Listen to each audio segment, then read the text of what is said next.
bermimpi bahwa matahari, bulan, dan bintang menyembah dia. Setelah itu, ia menceritakannya kepada ayah dan saudara-saudaranya. Ia pun ditegur oleh ayahnya.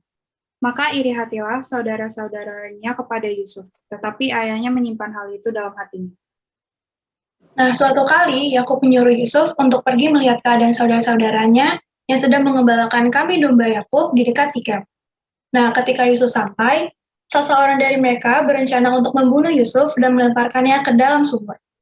Tetapi untungnya nih, Ruben pun menegur saudaranya agar mereka tidak membunuh Yusuf. Ketika Yusuf sudah sampai, mereka pun menanggalkan jubah Yusuf yang maha indah itu dan membawa dia ke dalam sumur yang kosong dan tidak berair. Setelah itu, Ben kembali ke sumur itu. Yusuf sudah tidak ada lagi di dalamnya. Lalu jubahnya dicelupkan ke dalam darah seekor kambing. Lalu dibawakan ke ayah mereka. Ketika Yakub memeriksa jubah itu, ia sadar kalau itu adalah jubah milik Yusuf dan berpikir kalau binatang buas telah memakannya.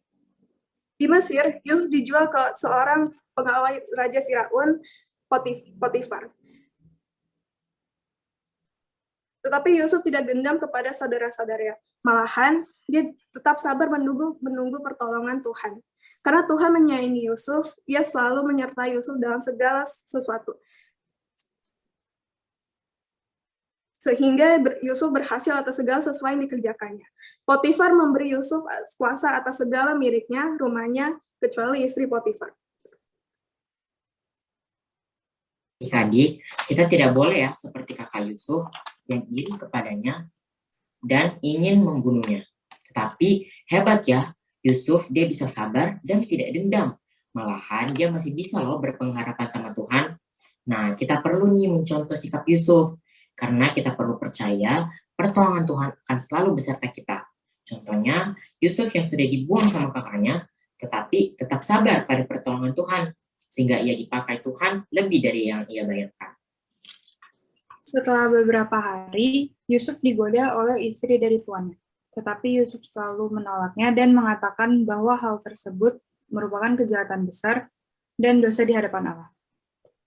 Lalu perempuan itu memfitnah Yusuf dan mengadu kepada tuannya sehingga amarah tuannya itu bangkit.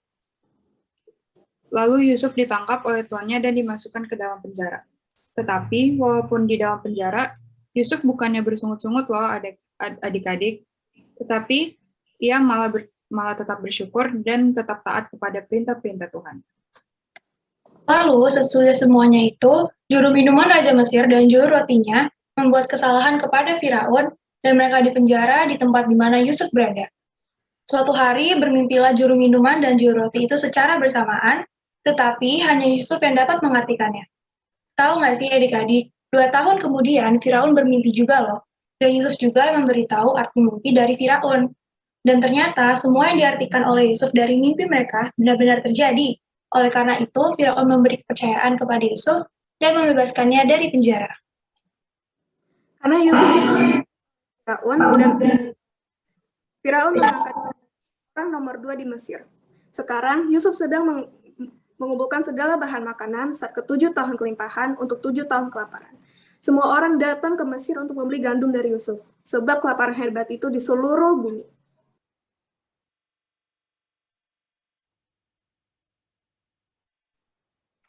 Wah, keren ya. Yusuf yang awalnya tidak terpandang malah bisa menjadi salah satu penguasa di Mesir loh.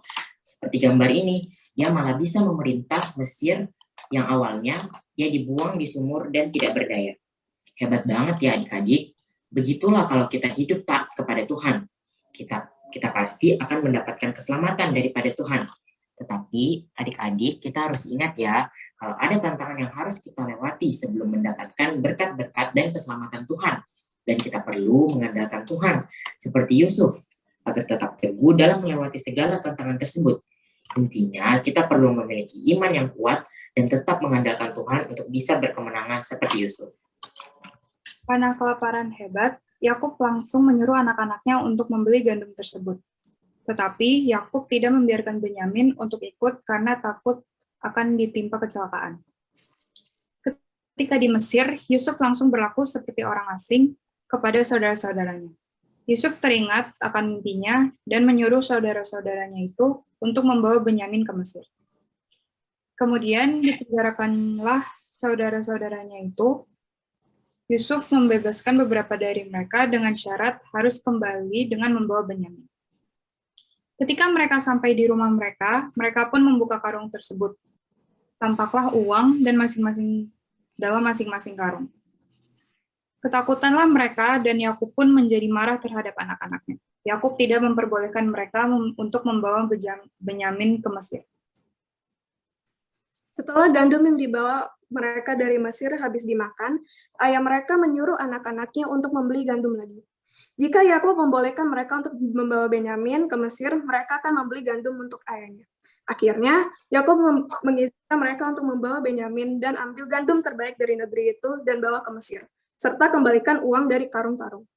Saat di Mesir, saudara-saudaranya ingin mengembalikan uang yang ada di karung kepada Yusuf. Tetapi Yusuf berkata kepada mereka untuk tenang, dan kalau Allah telah menyiapkan mereka harta terpendam dalam karung. Sesudah itu, Yusuf memerintah kepala rumahnya untuk mengisi karung saudara-saudaranya dengan gandum dan uang, piala, dan piala perak. Di pagi hari, saat mereka dalam perjalanan, Yusuf memerintah kepala rumahnya untuk mengejar saudara-saudaranya dan memeriksa karung masing-masing dari mereka untuk mencari piala milik Yusuf. Dan akhirnya ditemukan dalam karung milik Benyamin. Lalu kepala rumahnya meminta mereka untuk membawa ayah mereka ke Mesir. Ketika itu tidak dapat menahan hatinya lagi.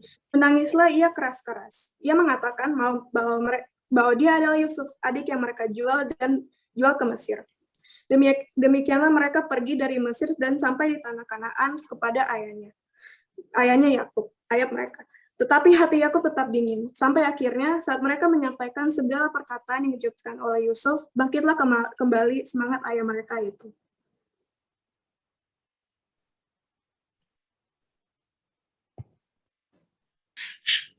Adik-adik, keren sekali ya Yusuf ini. Rasa kasihnya sangat besar, sampai ia masih bisa loh memaafkan saudara-saudaranya yang sudah membuangnya. Sampai Yusuf masih ada rasa rindu kepada saudara-saudaranya.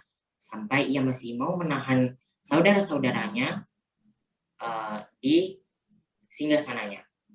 Dari kisah Yusuf ini, kita tidak hanya belajar tentang kasih dan pengampunan saja, tetapi kita juga diajarkan untuk menjauhi godaan, seperti Yusuf yang menolak godaan Potifar, setia kepada Tuhan, mau mengikuti perintah Allah dengan taat, dan juga tetap mengandalkan Tuhan di situasi apapun. Demikian cerita perjalanan tokoh Yusuf ini. Semoga adik-adik semua tidak hanya sekedar tahu saja ya mengenai tokoh Yusuf ini, tetapi kakak harap adik-adik semua dapat menghidupinya dengan dilakukan di kehidupan adik-adik semua. Tuhan Yesus memberkati.